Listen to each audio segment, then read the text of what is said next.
tonight's panel with the artists that we're speaking with, I was really excited to present their perspective and their work.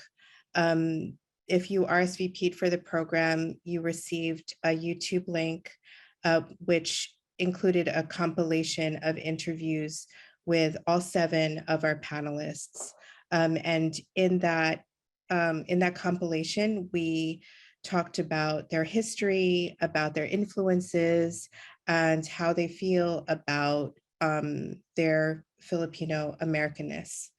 So tonight, we're really excited to bring everybody together for a group conversation. And I'm going to ask them all to introduce themselves. Sure, I'll start. Thanks, Nancy. Hi, everybody. I'm Jian Deleon. I'm a editor and writer, mostly in the men's lifestyle space for over the past decade or so. Currently, I'm also the men's fashion and editorial director at Nordstrom. Hi, everyone. Thanks for having us, Nancy. My name is Angela Dimayuga, and I'm a chef, I'm a cultural producer and nightlife organizer based in Brooklyn, New York. I most recently am a co-author of a cookbook called Filipinx, Heritage Recipes from the Diaspora, with my co-author, Lagaya Mishan, and I was raised in the Bay Area.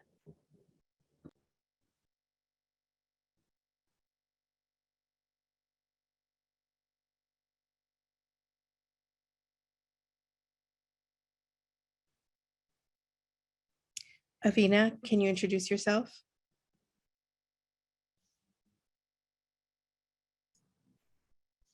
We're trying to get Avena's sound on, but maybe we can come back to her at the end. Okay, Josh, do you want to introduce yourself? Sure. I'm Josh Kline. I'm an artist. I'm based in New York and Brooklyn, and I'm originally from Philly. I work in sculpture, video, installation, basically everything except painting. I just had a solo show in Los Angeles at LAX Art where I premiered a new 60mm film piece. And yeah. Hi everyone, I'm Michelle Lopez. I'm happy to be here with everyone. I am actually calling from the Philippines. I'm originally based in New York. I'm teaching now at University of Pennsylvania, running the sculpture department. So I'm filling. Now I do mainly sculpture and installation. And recently I had a catalog of an exhibition coming out through the ICA in Philadelphia. The curator was Alex Kline.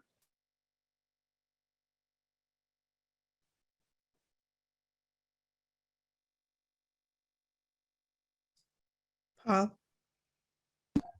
Hi, I'm Paul Pfeiffer. I'm an artist, also working in video and sculpture, and I live in New York and I work there, although I also like to produce work in Manila.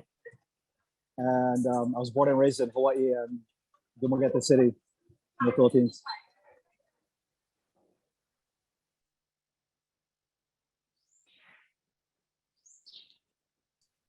John? Hi, my name is Jon Santos.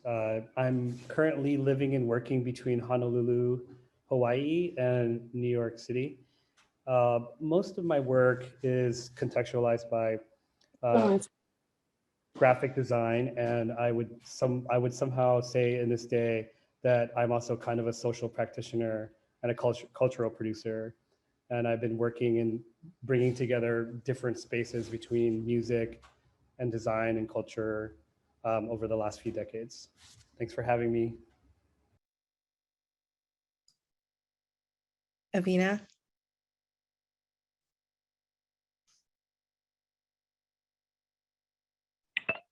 No, can you hear me now?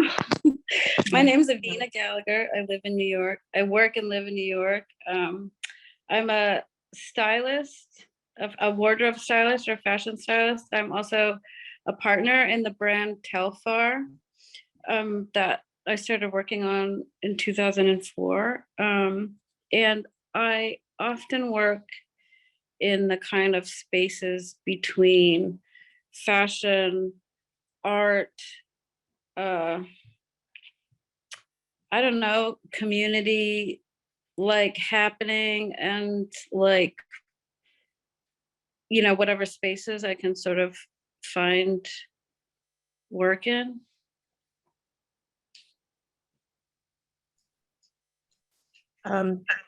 Thanks all. Thank you for being here. And I'm really kind of bowled over that you're actually all here. It's wonderful. And just to remind the audience, we do have a YouTube, which I think we can drop into the chat if it isn't already there, which has extensive interviews with each of the panelists. And please, you know, visit the YouTube and watch it afterwards. And we'll also have a quick Q&A at the end of this conversation. But I wanted to say that this program really means a lot to me because I feel very drawn and inspired by each of you quite strongly. And the fact that you're Filipino American and you're doing the work you're doing in your fields and the way you're doing it is just like fills me with like warmth and hope, really. So you know, there's so many questions. It's such a great opportunity to have you all here. I don't want to drive it too hard. I was hoping we could talk about community and influences and the future, but I also really just wanted to see how you were all feeling and the kinds of things you wanted to talk to each other about. So I just wanted to introduce this idea because John had cut a teaser of all of your videos that was quite compelling and provocative. And I think that it centered on, you know, some of the sadness of being Filipino American and the erasure of history and kind of these patterns of repurposing and recycling and assimilating and code switching and disappearing. So that comes up for all of you, I think, when you talk about your work and you talk about your history. So I wanted to sort of bring that up and see, you know, how that shows up in your life and in your work, and how you relate to other creative Filipino Americans, given this largely unspoken pain.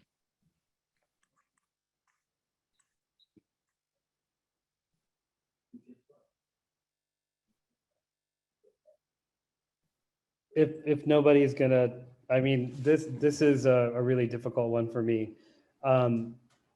Could I start, Nancy? Yeah. So I had told you that, you know, I found out later on in life that my dad had played in a cover band, and I actually didn't really know much about it until I was in my 20s. And actually, I found out about that when I was really heavily into DJ culture and I was living in the Bay Area.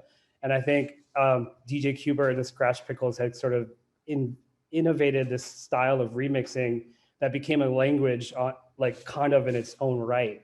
And I actually didn't think about how to measure that. Like when you're creating a new composition by scratching records, like how much can you associate that to like an ethnicity per se? Later on, I went to look deeper into my father's history, and I started asking him about what it was like to go to Vietnam and play cover songs in a rock band during the war. And after he explained, you know, he just thought of it as like a job, not unlike a lot of other exported labor from the Philippines. And then I asked him, why didn't you write original music? And this is when I started to get sad, because he really believed that he had no autonomy, or like that just wasn't a role that he could play to actually create his own art. Because you know, growing up in the 70s and 80s, like being in an indie rock band in America, it was kind of like a standard to sort of like write your own music. I mean, cover music, fine, like learn how to perform. And actually that's when I had to pause and really kind of reflect on what has changed between his generation and my generation being first born American.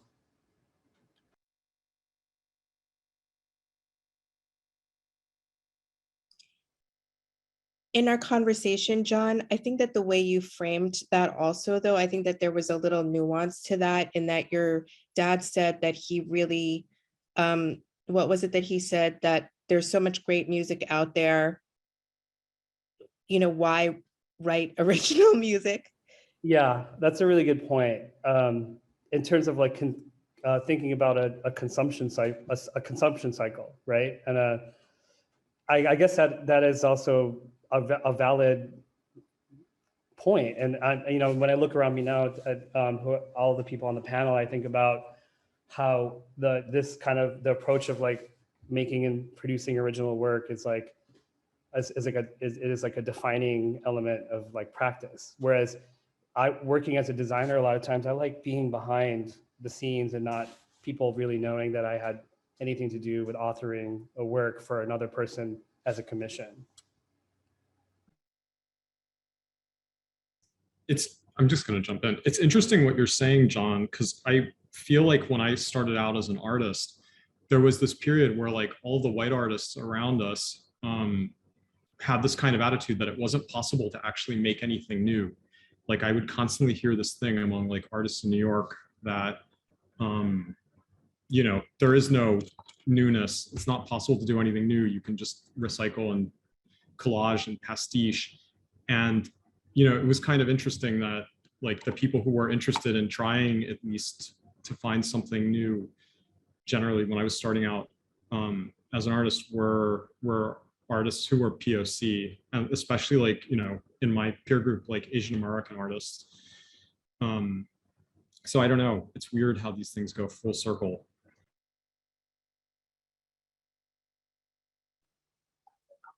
Yeah, maybe I'll jump into and just add that I like the word code switching you used. To me, it makes me think about speaking different languages or being familiar with multiple codes. To me, that's, I mean, it's usually people with relatively less privilege who in a way out of necessity would learn multiple languages, say like immigrants or people moving from like one culture to another. And that I think is a real defining trait in Filipino culture. But I also see that as, you know, speaking multiple languages is a sign of worldliness or sophistication. And so I don't see it as, I mean, I think there's a kind of melancholy about always being sort of displaced from a sense of an original kind of home. But I feel like that there's ways in which that can be very productive and empowering as well.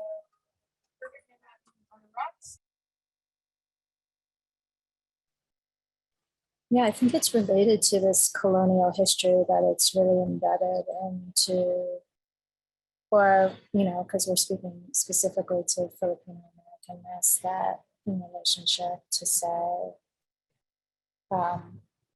my parents and their DNA, that it was so much about, it's a survival skill in terms of code switching, of being able to just assess a situation and be able to become a part. And I think so much about that. And also just, I feel creatively with a lot of people's work in this Zoom space, it's about being able to code switch even conceptually to really understand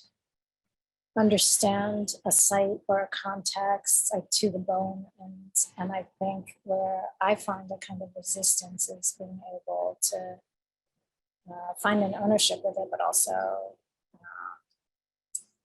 resist it or play with it or exploit it in some ways. And so, so yeah, I'm curious to see how that translates in terms of for Jim, Angela, and Avena, the ways that you think about that in your work.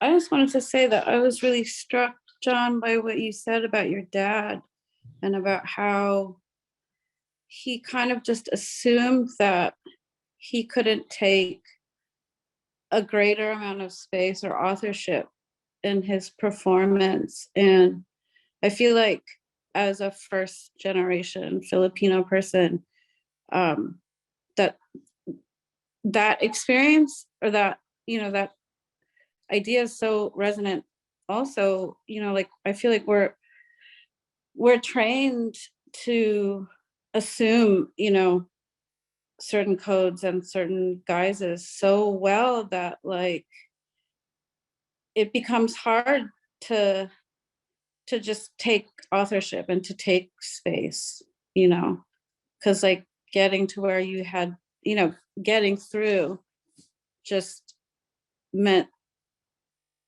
keeping like certain codes and postures that weren't necessarily yours or weren't, that you didn't choose.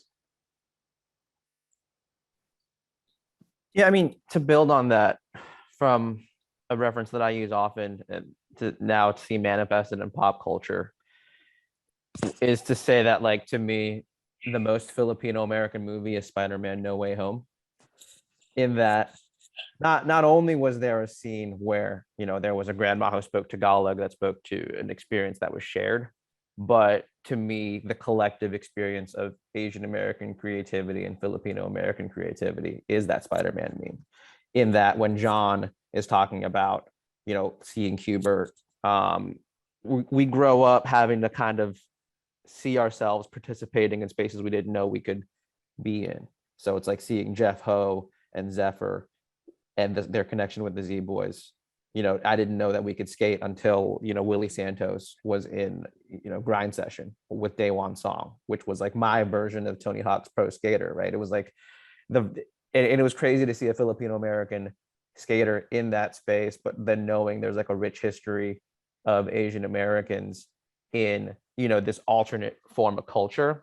And I think all of us here, outside of that stereotype of like parents who only see pragmatic careers as a viable path to, a professional and healthy, fulfilling lifestyle, it's always something that I struggle with, and that I admire, right? And when I look at Nancy, when I look at this panel, it's like the longevity of what a creative career looks like past, your 40s as a creative, and how does that keep going, and how does, the tropes of, defying expectations and these sort of surface level ideas of what, a first generation or second generation Filipino American creative life looks like how many layers there are. And so that's why I go back to that Spider-Man kind of analogy, because it is like built on this shared, I feel like, and I said this in my interview, right? But like a lot of Filipino American and Asian American aesthetics is based on nostalgia, which in and of itself, if you look at the root word of it, is some sort of longing and pain for something that you either no longer have or kind of wanted to have, right? And I feel like collectively, in terms of the Filipino American experience, and by nature as like a peripatetic people who, have somehow made some 7,000 islands into some sort of island nation, right? We never really had like a stable home. And if you think about the traditional work experience of how many, OFWs there are, and how we're able to just sort of, as a nation, where trade and so many different countries and influences are part of the aesthetic and our identity, how we're able to just sort of seamlessly weave that in, right? It's like, of course, there's going to be a really sick Filipino DJ because we've been sampling and remixing culture since day one, right? And the exhibit speaks to that. Jim, can you backtrack and explain the Spider-Man reference? Because I haven't seen it. So. I'm just curious. I mean, basically, you're growing up and you're just like, oh, this person looks like me. That's it, right? It's like the three Spider-Man looking at each other and being like, wait, you're Spider-Man too. And that's, you know, and there's layers to that because Spider-Man as a character is built on basically Spider-Man has three rules. He's poor. He's, you know, conflicted emotionally on the inside. And he struggles with a lot of the same, you know, day-to-day problems that more Americans do, right? In many ways, as like a character, he's more of a human superhero than Batman in that way.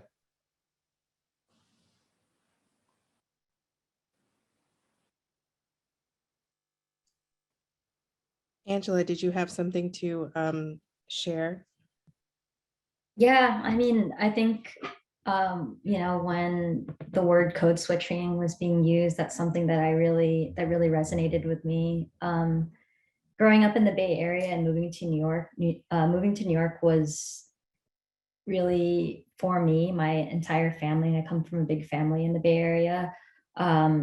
Moving to New York was to find myself. And I think a lot of that was related to getting to verbalize that as such as I want to be a chef, and the best place I can think of to be a chef is in New York City.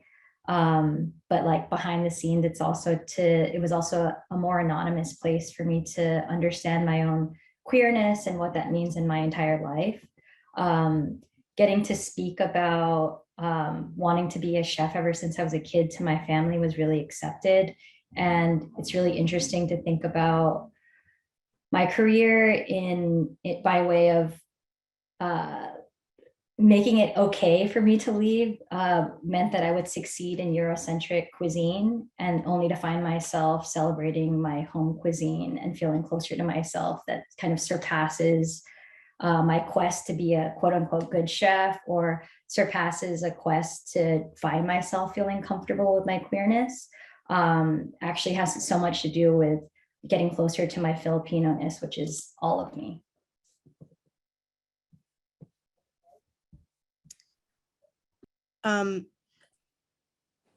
Yeah, so you know, how you're all talking about the code switching and the assimilating, and, you know, John, your dad saying, why make new music when there's already great music to sing?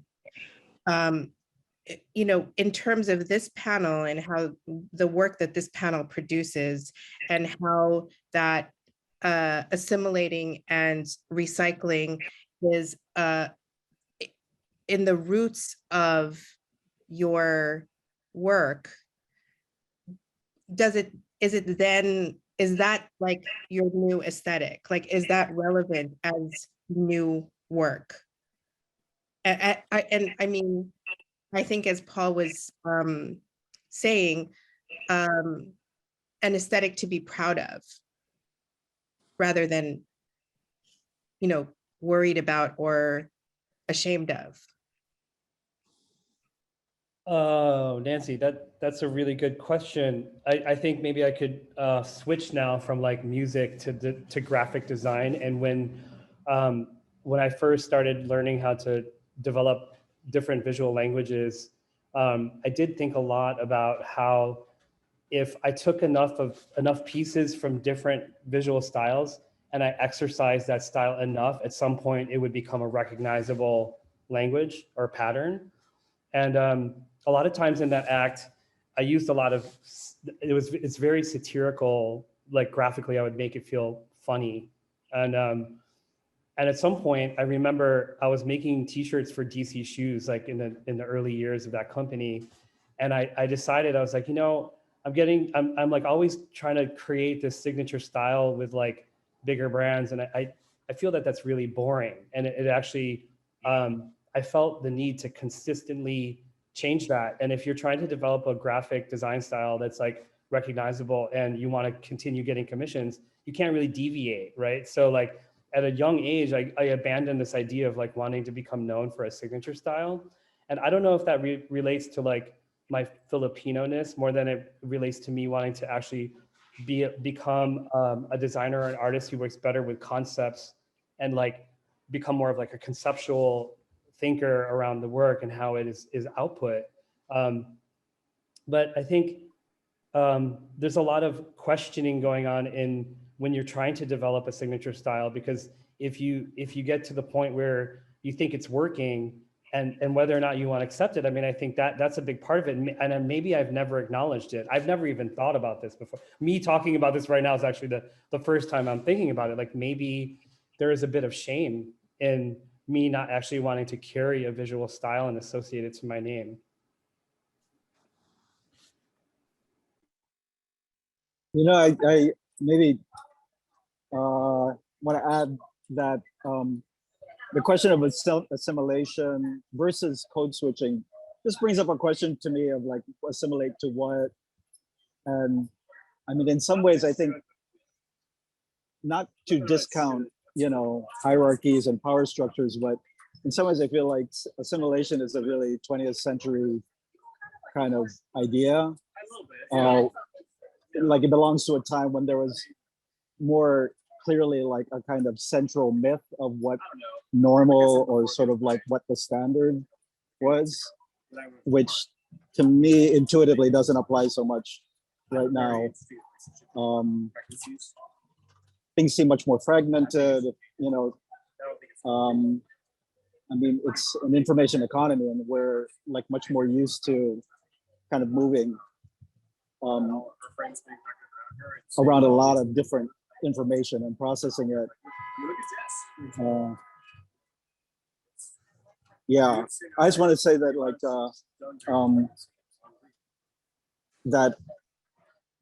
as opposed to assimilation, right, the code switching and in a way like some idea of like a kind of well, just thinking about camouflage, like a kind of way of navigating that can come from not being so transparent.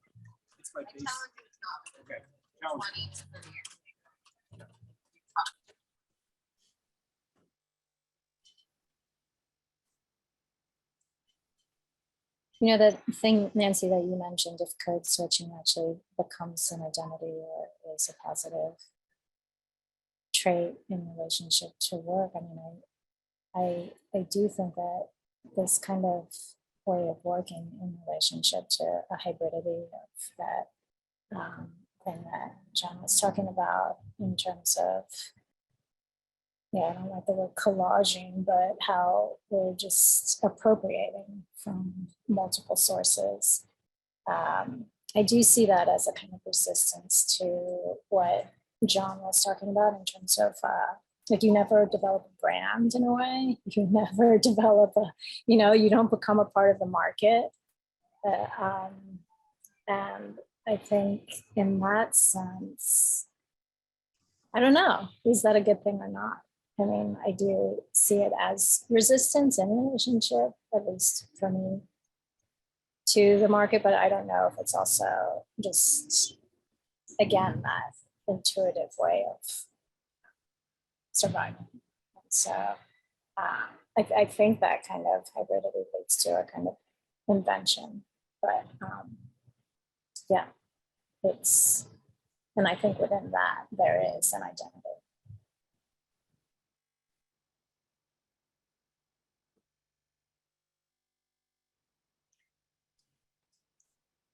Go ahead. Michelle, you just, when John said what he said, I related to it so much. And like the fact that he was sort of thinking these things in real time just now about, you know, that perhaps this like shying away from developing a signature style and shying away from showing up might just tie back to this and might be a sort of shame. And it touched such a nerve in me because I too have taken a route like that where, you know, I compulsively work. I'm compulsively working on something. I have a practice, but it's never been a practice that I kind of you know, put a signature on or made into like you know, I kind of just also didn't didn't find that kind of, didn't show up like that, I guess, you know, and his connecting it to shame felt so immediate to me. But Michelle, you sort of did reframe it in this way where like not appearing in that way, or not, you know, like not standing up and being counted, which is how I feel about it. Like it is a form of resistance, and it is a resistance to, you know, this long history that we hold in our blood, that we carry like generationally, you know, like that John's dad had it, and as he described it, like it felt so real to me too. But yeah, that I think that there is a kind of aesthetic in that type of resistance, and in like this, you know, this kind of sampling, and like, I don't know, I can't put it into words right now, but your reframing of it, of the resistance as something great, you know, like an aesthetic. This is something that I think about a lot too. Maybe not necessarily, I mean, sometimes within like a context of resistance, but also in terms of purity and hybridity as like, and impurity and hybridity as like counter values to purity, like racial and cultural purity, you know, and like, I think, you know, I grew up with a lot of shame around Filipino identity when I was little too, just because of, I don't know, you know, like I think how Filipinos were viewed on the East Coast when I was growing up in the 80s, when I was like a little kid, like, it's like, what is a Filipino? You know, like no one knew. It was like invisible. Like, you know, John's talking about Spider-Man, and like, I was writing this piece like a couple months ago where like, there were no movie references to talk about Filipinos unless you want, you know, when I was growing up, unless you want to talk about Apocalypse Now, which was shot in the Philippines, you know, but it was Vietnam shot in the Philippines. And like, I think as I've grown older, you know, like, and I'm, you know, I'm mixed race, like some of, you know, like Avena and Paul also, which is like another complication. But, you know, like Filipinos are like already kind of like mixed race people. They're like mixed in the way that like, you know, Latin American cultures are, but they're Latin Asian. And like, as I've gotten older, like, I think I've found a lot of like inspiration and strength in that kind of like identity that's resistant to like kind of neat categorization, you know, and neat like packaging. You know, even from the beginning, like from before the Spanish were there, the Filipinos were already like a multicultural people, you know, and we're already like absorbing influences from traders, from like merchants who are coming in, like religious influences, cultural influences, like food influences. Oh, the siren's going off in my neighborhood, so I'm gonna stop talking. Sabbath. That's it. Yeah, exactly.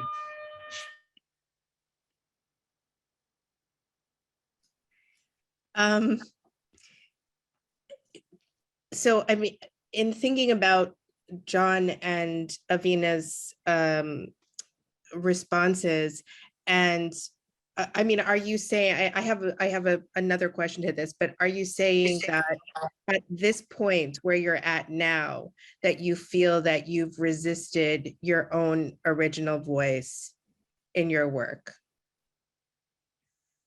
I think that becomes the original voice, is that kind of that way of not defining a certain brand. I remember early on in my career, I remember being called the leather artist, and I immediately started to feel kind of, you know, I did that leather covered car, and I immediately just like stopped working with leather, because yeah, I mean, I think maybe it has to do with a kind of freedom of being able to just shape shifting maybe in a way.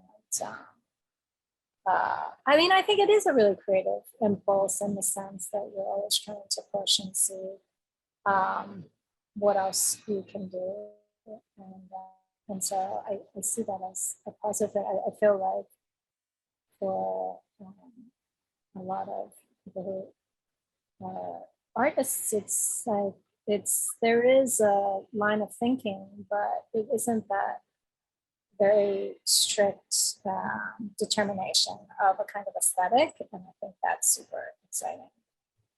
It's more based on culture and what's immediately surrounding us. And so I think the fact that it isn't defined gives it this, yeah, there's a pulse that's very different. I almost feel like we have like a fungal presence over the universe, and like we're sort of woven together in this like kind of fungal intelligence and network, and that, okay, so, you know, maybe there's this shape shifting and this code switching, which makes it difficult to kind of, you know, create a definable, something definable, but maybe it is just that undefinability, and the fact that we are spread like this network everywhere that is like just a kind of felt intelligence and conduit that we keep feeding into. Like we work and we work and we work, all of us working so hard, you know, and feeling so much, and just putting it back into this network that actually connects us to the point where, you know, we don't have to know each other. We don't have to know each other to, like,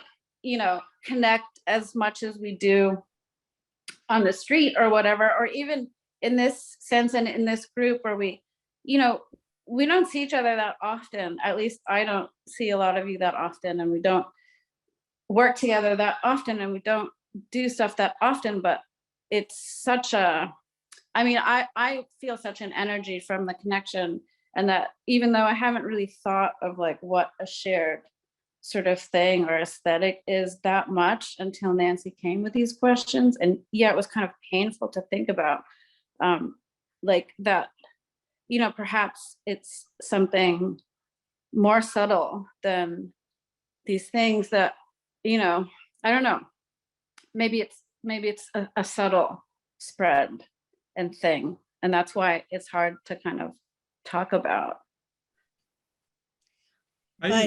I also kind of think that one of the reasons that it's hard to talk about, or it's obscured, is a legacy of like American colonialism. You know, I mean, I think this is part of why Filipinos are so hard to identify in America, you know, beyond the fact that it's, you know, like not all of us look like, you know, like American stereotypes of like Asianness, like, you know, Southeast Asian versus East Asian, or like whatever, or people who have like, you know, Spanish background.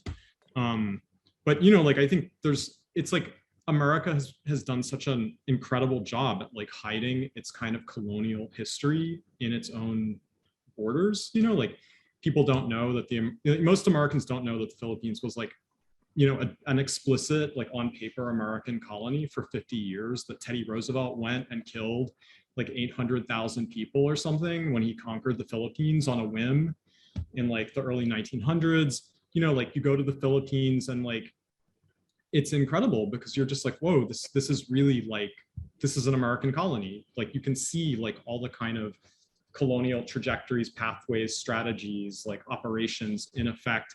Like the schools in the Philippines are taught in English, like the public schools are taught in English. So it's like when Filipinos come here, they're already fluent in English, they're fluent in American culture. And so, and yet like Americans don't know what the Philippines are. So like people, you know, and like, it's, you know, some of this obscurity is also part of this like strategy of like, you know, hiding the empire.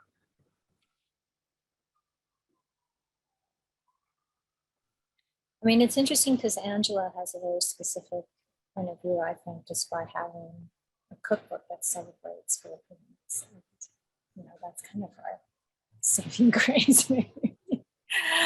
Which, you know, and I feel like we always come back to this place whenever we're talking about trying to develop an aesthetic. We do come back to food.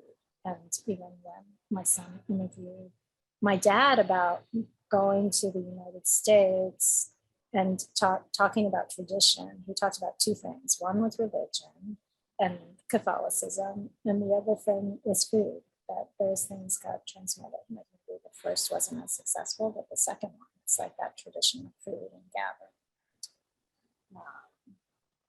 Yeah, just wanted to note that we continue to gather a relationship to them.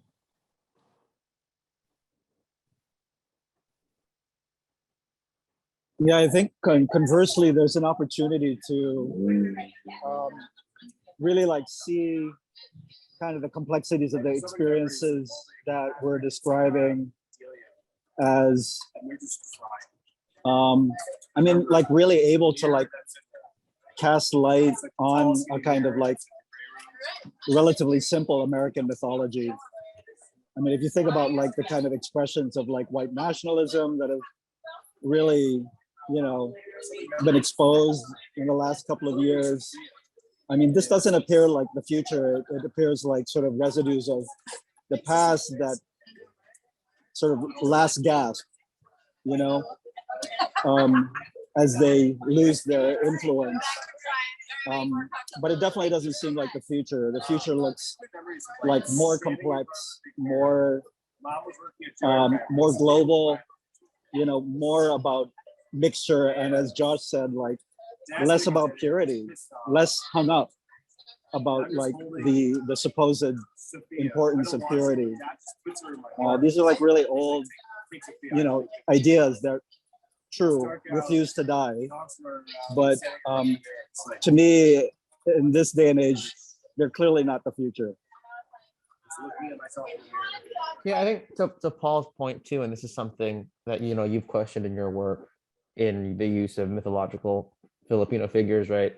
Or modern mythological figures like Manny Pacquiao, right? I feel like right now we're in the middle of something I kind of am calling the great inclusion, where you've never seen a shortage of more inclusive work being put into a brand new canon where everything is sort of valid. And, you know, for people like myself, and certainly I'm sure a lot of people on this panel, it's like there are people now specifically trying to create work that falls into a Filipino American canon that didn't necessarily exist. Whereas I feel like a lot of us started our own respective career paths to sort of, you know, transcend any preconceived labels of, you know, no one wanted to be the first Filipino X, right? I don't think anybody here aspired to be the Filipino blank. We wanted to excel in our respective fields, you know, and happened to be of Filipino descent.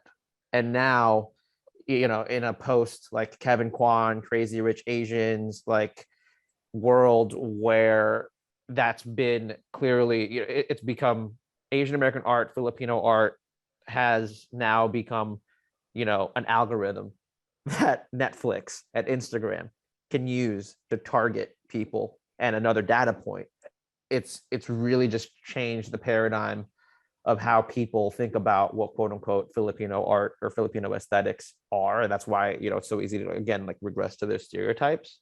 But I think it also puts us in, you know, the esteemed position of being, you know, the interrogators of our own authenticity, which I don't think has existed before. I saw Angela unmute, and I was ready for her to drop some knowledge, and then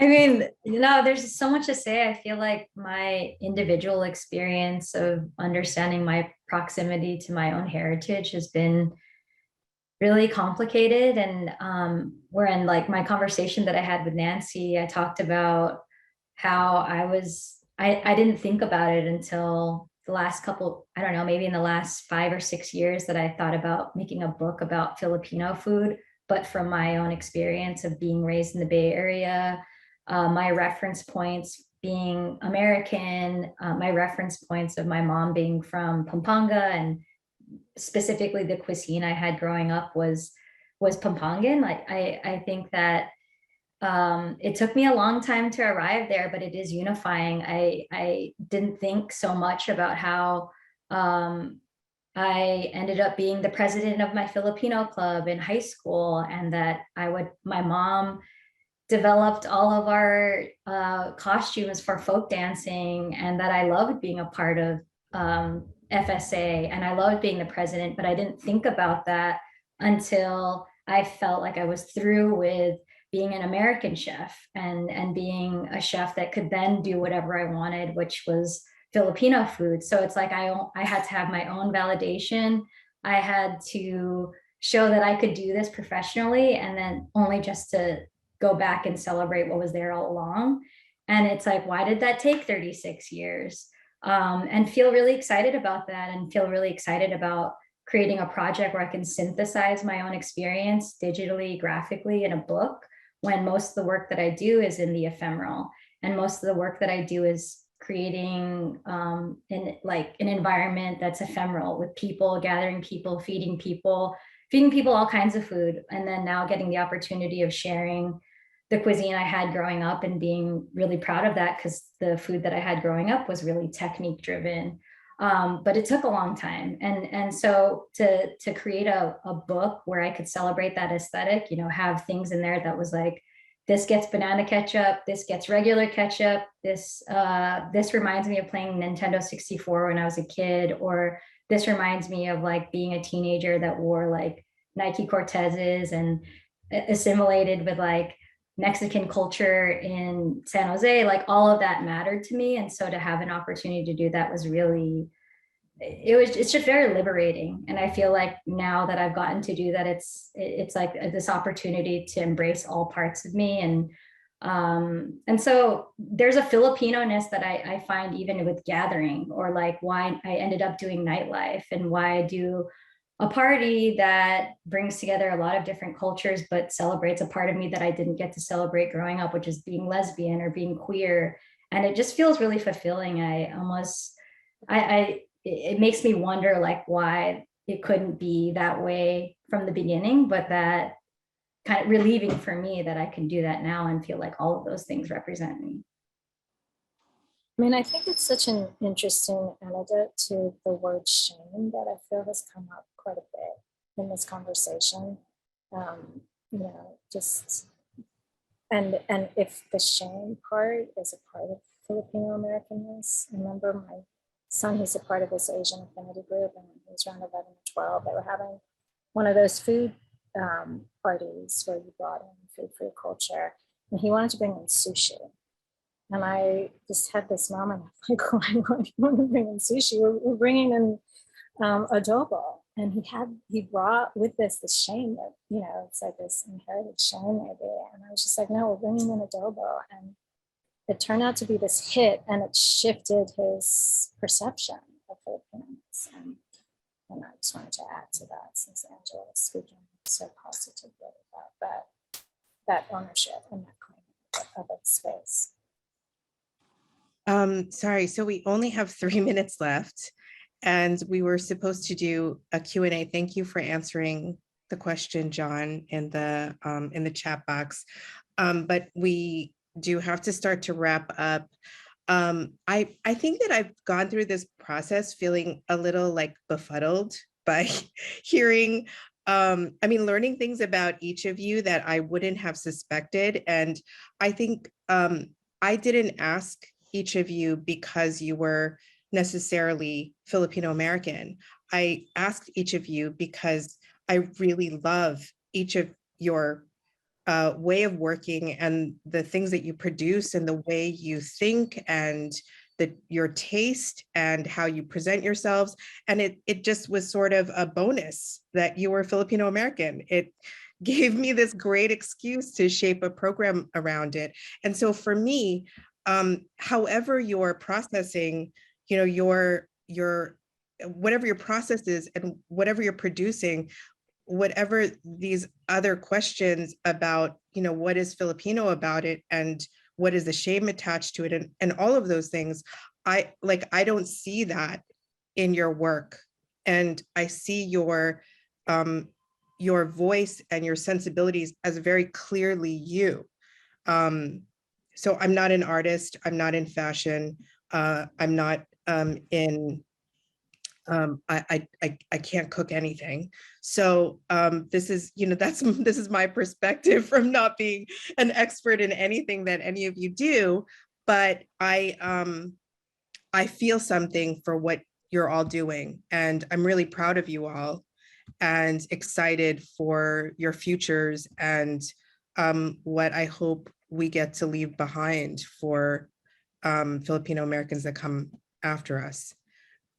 So, oh, can we answer this question, Imani, or I don't know if we're meant to sign off, but Yeah, you can answer that. Yeah.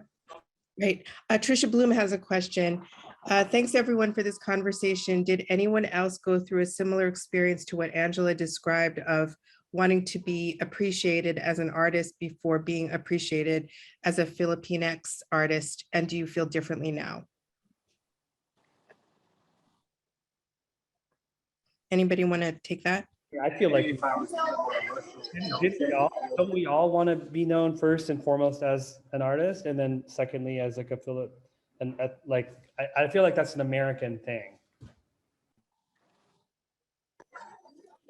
I mean, only because the the assumption was that white artists would have been the sort of standard bearers, and to be a Filipino artist is already a kind of devaluation. But that's only if you accept that kind of idea of like centralized normalcy, which seems like very much a kind of like idea in jeopardy right now.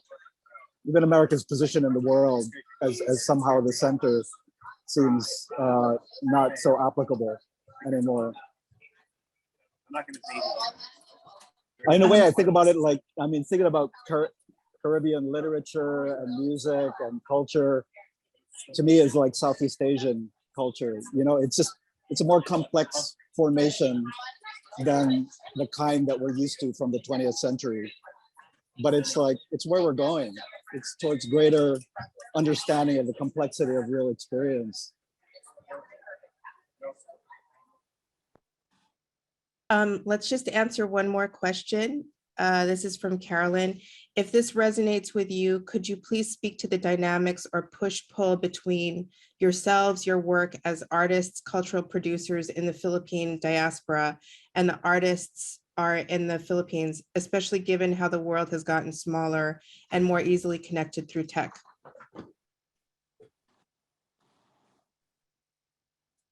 Can anyone take that? I want to hear Josh Kline answer that.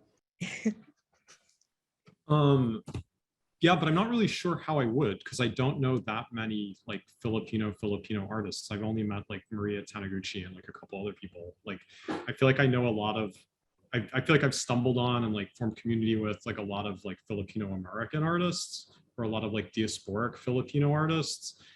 I know a few curators and like arts professionals in the Philippines, but I don't know. I actually think maybe Paul would be better.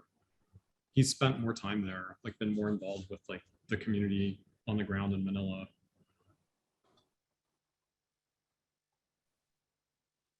Could you read the question again, Nancy? Sorry. Yeah, if this resonates with you, could you please speak to the dynamics or push-pull between yourselves and your work as artists, cultural producers in the Philippine diaspora, and the artists that are in the Philippines, especially given how the world has gotten smaller and more easily connected through tech?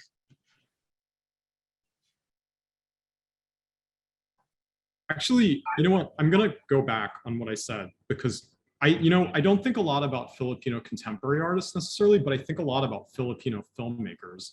And I've been spending a lot of time over the last few years, like watching and thinking about like independent cinema in the Philippines, like people like Lav Diaz or, Brilliante Ma Mendoza.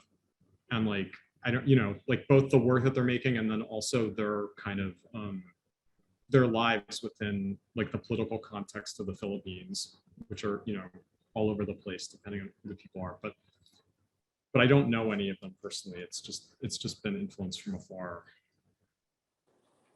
Yeah, I mean, I think if anything, right, I would come from a digital community anyway. So it just helps to see where like people sort of meet in the middle. I mean, I discovered the work of Kenneth Cabonque, the Filipino industrial designer, furniture designer at ICFF. And then, since then, I've been a huge fan of what he's done. And he, it's basically this realization of, the Philippines and Philippine work in like a global context. Basically it's something that's like, well, it's good for X place versus good for world, right? And it's like, it puts you in the orbit of things that, might have come from the Philippines, but are definitely competing and are worthy of being appreciated at like a world-class level, I would say. Can I add one thing, Nancy? When I saw what Clara Balagular was doing with Christian Henson, I was kind of blown away with the depth of this public publishing sort of platform that they started.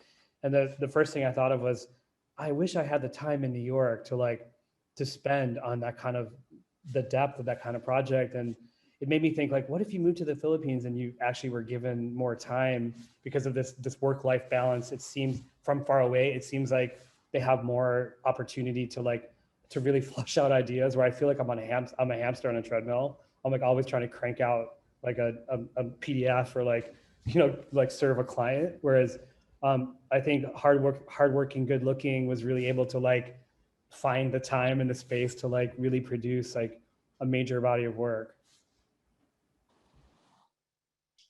Thank you all. And this could, easily be a 7-hour conversation, which thankfully we have 7 hours of footage of all of you. So please, to the audience, if you get a chance, watch the video that was shared with you through the RSVP confirmation. And Imani shared in the chat ways that you can follow each of the panelists and keep up with their work. So I want to thank you all for being here tonight. I wish we could have been in person, but I hold out hope that we will be at some point soon. So thank you. Can we do this as a therapy session every 2 weeks, Nancy? Sure. Are you going to pay me? Thanks, everyone. Thanks, Nancy. Thanks, Thank you. Thanks for having us. Thanks, everyone.